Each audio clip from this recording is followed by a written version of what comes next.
Aurélie Dubos, bonjour. Bonjour. Vous êtes députée La République En Marche de la 3e circonscription de l'Hérault. Non loin de là, dans quelques heures, il y aura l'hommage aux policiers tués à Avignon. La tension monte entre police et justice. Pensez-vous qu'il y a en France un laxisme judiciaire ? Déjà, permettez-moi de renouveler ma solidarité et mon soutien à la famille du policier assassiné.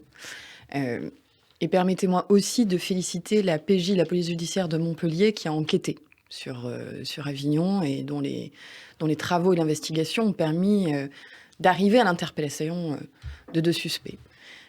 Évidemment, nous ne pouvons qu'après la semaine dernière que faire le constat terrible de cette montée de la violence à l'endroit des représentants des forces de l'ordre. Mais ce n'est pas une nouveauté. Nous le savions, nous en avions déjà entendu parler, nous savons que l'autorité de l'État, de façon globale et plus particulièrement sur les représentants des forces de l'ordre, est remise en cause et la violence est quelque part décomplexée. Mais comment lutter ? Alors, il y a plusieurs outils pour lutter contre cela. Déjà, c'est ce que nous faisons depuis 4 ans. C'est le renforcement à la fois des effectifs, du matériel, de la présence de la police partout sur le territoire. Nous pensons, je pense, qu'il y avait des lieux de la République qui avaient été abandonnés et que certaines habitudes avaient été prises par certains malfrats, notamment de contester l'autorité de l'État. Nous réinvestissons le champ de l'autorité et cela dérange, donc cela génère un peu plus de friction. Pour autant, il faut tenir et jusqu'au bout parce qu'il faut mettre un terme à cela. L'objectif est bien de restaurer le respect de la République, des forces de l'ordre, de tous les représentants de l'État. Durcir les peines, c'est une solution ? Durcir les peines contre ceux qui s'en prennent aux policiers ? Durcir les peines, c'est une option. C'est une option, tout à fait, qu'il faut envisager. Donc j'ai entendu l'annonce du Premier ministre sur la faculté d'aller jusqu'à 30 ans désormais. Mais je pense aussi et surtout, parce que je me souviens avoir échangé sur ce sujet avec les syndicats de police dans ma permanence cet été, au mois d'août. La question de la rébellion, le fait que les gens, au moment d'une interpellation, se rebellent et se mettent directement à invectiver les forces de l'ordre, voire à rentrer dans des postures agressives. La rébellion, qui est sanctionnée par le code pénal, est en réalité très peu instruite, parce que nos procureurs, nos magistrats étant absolument débordés, et malheureusement beaucoup de PV de rébellion étant établis, très peu sont instruits. Moi, je pense qu'il est temps d'instruire ces PV-là. C'est la première étape qui est franchie qu'il faut refuser. Il faut refuser la première violence contre les représentants des forces de l'ordre et de l'autorité de l'État. Parfois, il y a un rappel à la loi, c'est un gadget, le rappel à la loi. C'est insuffisant. C'est insuffisant le rappel à la loi. Aujourd'hui, il faut aller, en plus, nous avons, dans la réforme de la justice, nous avons favorisé les TIG, les travaux d'intérêt généraux, et je pense que dès lors que quelqu'un n'a pas compris ce que signifiait l'autorité de l'État et les forces de l'ordre, il faut le ramener au sens collectif et aux valeurs de la collectivité, et peut-être le ramener à des travaux d'intérêt généraux. Alors, dans la tragédie d'Avignon, il y a aussi le trafic de drogue. Le président, il y a quelques semaines, a écarté toute dépénalisation. Est-ce que c'est le bon chemin ? On voit qu'aujourd'hui, il y a un État américain supplémentaire qui va dépénaliser. D'autres pays prennent l'autre voie. Il y a plusieurs études qui ont été faites sur le sujet. J'ai des collègues qui ont investi plus particulièrement dans une mission d'information. Les avis sont très partagés.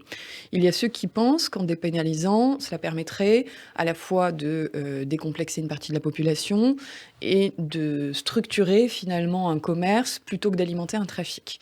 Malheureusement, quand vous regardez l'expérience dans différents États du monde qui ont dépénalisé, à une exception, toutes les autres, l'insécurité a plutôt augmenté avec d'autres trafics qui se sont mis en place. On a le commerce plus d'autres trafics. Exactement. Il y a le commerce plus d'autres trafics qui se mettent en place et de façon plus dure. Donc il n'y a pas de certitude sur le fait que ça mette un terme au trafic organisé, au trafic de stupéfiants. Ça peut malheureusement le renforcer par ailleurs. Et puis surtout, on a quand même une question de santé publique qui reste ouverte, et notamment celle pour les adolescents, je pense aux plus jeunes. Alors, en plein dans ces problèmes de sécurité, de justice à réformer, à renforcer, le garde des Sceaux se lance dans les régionales. Est-ce que c'était vraiment le bon moment ? Il a un texte sur le feu au Parlement. Il n'y a jamais de bons moments, il y a des moments nécessaires. Et il me semble que, vu la situation des Hauts-de-France, le moment est absolument nécessaire. Et c'est au contraire très courageux de la part du garde des Sceaux d'être en capacité d'honorer à la fois son projet de loi de réforme de la justice. Et siégeant à la commission des lois, je peux vous garantir qu'il y est investi à 300% et qu'il maîtrise parfaitement le sujet. C'était magistral la semaine dernière en commission. Ses explications, sa volonté politique, sa précision d'expérience de juriste et de politique, et en même temps de consacrer le reste de son temps à cette campagne parce qu'il y défend des valeurs de la République. Mais est-ce que ça ne fera pas le jeu du Rassemblement national sur place en affaiblissant Xavier Bertrand ? Je ne pense pas. Je pense que si vous pensez systématiquement que dès qu'il y a présence du Rassemblement national, présence massive, le pluralisme doit se retirer, c'est une façon d'éteindre la démocratie petit à petit. Que faire face aux tribunes successives des militaires dans Valeurs actuelles? Est-ce qu'il faut vraiment sanctionner les signataires si on les trouve? Est-ce qu'il ne faut pas plutôt les écouter? Alors, tout citoyen s'écoute, bien évidemment, en tant que citoyen. Cela étant, je crois que la ministre des Armées, Florence Parly, l'avait parfaitement rappelé, les militaires ont un devoir de réserve. Les militaires ont un devoir de réserve et ces militaires-là n'ont pas honoré leur devoir de réserve. Ils font de la politique? Ils font bien évidemment de la politique. Je pense que cela est particulièrement déplacé et je pense surtout que ces militaires-là n'étaient plus en activité et que ceux en activité étaient ce week-end rassemblés autour d'Emmanuel Macron. Police, armée, justice, on voit que la demande d'autorité est très très forte dans ce pays. Comment prouver qu'Emmanuel Macron sera plus efficace que Marine Le Pen? Alors, il me semble que ce n'est pas tant la demande d'autorité en soi qui existe. L'État n'a jamais été absent, n'a jamais disparu. En revanche, c'est la demande de respect de l'autorité qui revient. Et nous en débattons régulièrement, alors avec les forces de l'ordre, avec les militaires, mais aussi, je pense, aux enseignants qui nous ont fait savoir que le respect de l'autorité dans leur salle de classe parfois pouvait être remis en cause et qu'il y avait eu une évolution sensible des générations et qu'il y avait une problématique sur ce sujet. C'est pour cela, moi je pense que ça a été désinvesti depuis fort longtemps, ce sujet du respect de l'autorité de l'État. C'est pour cela que nous l'avons réinvesti très tôt avec les professeurs au tout début du quinquennat quand nous avons décidé de dédoubler les classes dans les zones en difficulté pour pouvoir consacrer plus de temps non seulement à l'instruction au sens de la transmission des connaissances et des savoirs, mais aussi à l'éducation et reprendre les bases de cette autorité, du respect de l'État. Mais ce sont des générations qui vont devoir grandir. Les générations qui ont grandi sans cette possibilité-là, sans cette éducation-là, il faut désormais sévir et ne rien laisser passer. Moi, je pense vraiment que ça commence à la première rébellion. Au premier manque de respect, il faut dire stop. Jean Castex détaille dans Le Parisien ce matin les conditions du déconfinement. Il nous dit, ça y est, on va vers une sortie durable de l'épidémie. Et en même temps, il vous fait voter à l'Assemblée un état d'urgence sanitaire prolongé au 31 octobre. Alors on sort ou on sort pas? Alors nous sommes dans une période intermédiaire, disons transitoire, où nous commençons la sortie progressive. Mais comme elle est progressive, qui dit progressive ne dit pas disparition du jour au lendemain. Donc nous devons continuer à aménager des cadres qui permettent de maintenir certaines mesures qui sont nécessaires et qui seraient nécessaires si une vague épidémique revenait, tout en réduisant tout de même déjà un peu les facultés de l'exécutif sur un état d'urgence sanitaire. Donc nous sommes sur une période d'entre-deux. Vous savez, mes collègues avaient diligenté au sein de la commission des lois une mission d'information sur la possibilité de modifier le régime de l'état d'urgence sanitaire pour l'avenir, pour les générations futures ou peut-être nous aussi nous devions à nouveau y être confrontés, pour se dire qu'il nous manque finalement une brique intermédiaire entre le régime classique quand il n'y a pas d'épidémie et celui de l'état d'urgence. Et il nous manque un palier entre les deux, qui serait celui justement d'une gestion de situation sanitaire à risque, mais qui n'est pas en danger imminent comme quand nous avons une vague qui surcharge les hôpitaux, et qui ouvrirait plus de liberté pour les citoyens. Finalement, c'est un peu ce qui a été voté hier soir. Est-ce qu'il ne faut pas supprimer les examens en présentiel au mois de juin? Je pense notamment au BTS, où les étudiants protestent beaucoup. C'est une option qui est sur la table. Moi, j'invite évidemment la ministre de l'Enseignement supérieur et la Recherche d'échanger le plus possible et d'être dans la conciliation avec les étudiants, représentants d'étudiants et parents d'élèves. Nous sommes énormément députés saisis sur ce sujet. Je comprends leurs inquiétudes, surtout pour ceux qui auront été en distanciel pendant un certain temps. Leur demander de revenir en présentiel seulement pour les examens, je ne sais pas si c'est le plus adapté. La République En Marche n'est pas favorite en Occitanie pour les régionales. Que ferez-vous au soir du premier tour? Un maintien si vous pouvez maintenir votre liste, c'est la démocratie, c'est le pluralisme, ou bien un retrait s'il y a un risque RN? Il ne faut pas faire venir avant le temps ce qui ne peut venir qu'avec le temps, disait Arthur Schopenhauer. Je suis assez d'accord avec lui sur la question. Mais Schopenhauer ne connaissait pas les sondages, nous on les connaît. Oui, mais les sondages ne font pas une élection. Attendons le soir du premier tour. Moi, je pense que la République En Marche doit rester impeccable dans ses valeurs et dans ses principes et qu'elle doit prendre toutes ses responsabilités le soir du premier tour selon les résultats. C'est-à-dire qu'un retrait est possible si vraiment il y a danger.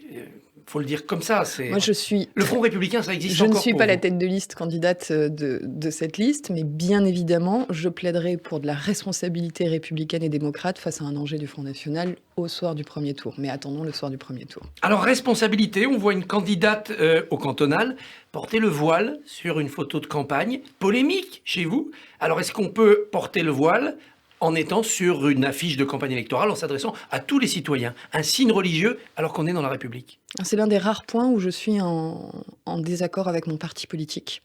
Je suis en désaccord avec la décision qui a été prise par le Burex et par Bureau exécutif. par le bureau Stanislas exécutif Guérini, de La République En Marche et Stanislas Guérini. Il se trouve que je connais cette candidate, montpelliéraine. Je pense qu'au contraire, après avoir porté en première lecture la loi qui promeut les valeurs républicaines, qui indique lutter contre les séparatismes de ceux qui veulent faire rupture avec la République, lorsque vous avez une femme, une jeune femme, ingénieure qualité, en mission dans un grand laboratoire pharmaceutique en France, qui fait des heures de soutien scolaire en bénévolat en quartier populaire sur son temps libre, qui est engagée socialement, qui s'engage politiquement dans un parti pour porter des valeurs progressistes, des valeurs libérales, qui soutient la loi des valeurs républicaines, qui soutient la loi de bioéthique, moi je trouve qu'au contraire, cette femme, qu'elle soit valée ou non, a toute sa place chez nous. Alors si elle ne fait pas de prosélytisme en portant le voile, est-ce que c'est pas La République En Marche qui cherche à draguer l'électorat musulman? C'est ça qu'on peut vous reprocher aussi, une sorte Je de crois marketing. qu'elle a le droit d'avoir des idées et de les porter publiquement. Vous n'étiez pas dans la politique avant. Non, c'est Est-ce juste. que dans un an, vous serez encore candidate pour prolonger cette action? Ou est-ce que vous vous dites, voilà, j'ai fait 5 ans, j'ai fait le tour, je retourne à une vie plus normale? Alors, c'est pas seulement une expérience personnelle. Je ne pourrais jamais me dire j'ai fait le tour toute seule. Ce n'est pas une expérience pour moi-même. C'est un engagement qui est pris vis-à-vis de la société, vis-à-vis du collectif, vis-à-vis d'Emmanuel Macron. Donc, bien évidemment, si l'engagement doit être poursuivi pour mener à terme les projets de transformation que nous portions en 2016, personne n'ignore que le quinquennat a été un tout petit peu bousculé par une crise sanitaire, Par par les une Gilets jaunes. crise politique et démocratique. Certains projets n'ont pas encore abouti, et j'y tiens énormément. Je pense notamment à la révision constitutionnelle de 2018, qui fait tout son sens. Si nous devons poursuivre dans un autre quinquennat, et si Emmanuel Macron en a besoin, il aura bien évidemment tout mon soutien et tout mon engagement. D'ici là, vous pensez qu'on aura un rebond économique à Montpellier, dans l'Hérault, ailleurs? Ou est-ce qu'on va passer de la crise épidémique à la crise économique? Il va falloir se battre. Ça ne sera pas tout seul. Je pense qu'il ne faut pas être naïf sur le sujet. Il va falloir se battre. Tout est possible. On est en capacité, notre économie est en capacité d'être résiliente, de rebondir et d'être forte. Mais pour cela, il va falloir qu'on se retrousse les manches, collectivement, tous. Je pense notamment, j'ai passé la semaine dernière avec les restaurateurs, les traiteurs, le secteur de l'événementiel qui se préparent à reprendre cet été, qui m'indiquent ces grandes difficultés à recruter dans des conditions normales pour leur travail, avec des salariés qui ne veulent plus travailler le vendredi soir ou le week-end, etc. Dans le milieu de la restauration, vous vous doutez que c'est un petit peu compliqué. Moi, il me semble que si la France veut être solide en sortie de crise sanitaire et avoir un rebond économique qui permette l'emploi de tous, il faut que tout le monde se remette au travail et que tout le monde œuvre dans ce sens. Au lendemain de la crise sanitaire, il faut que nous portions notre pays, tous, collectivement, dans nos projets d'entreprise. Coralie Dubos, merci. Bonne journée. Merci.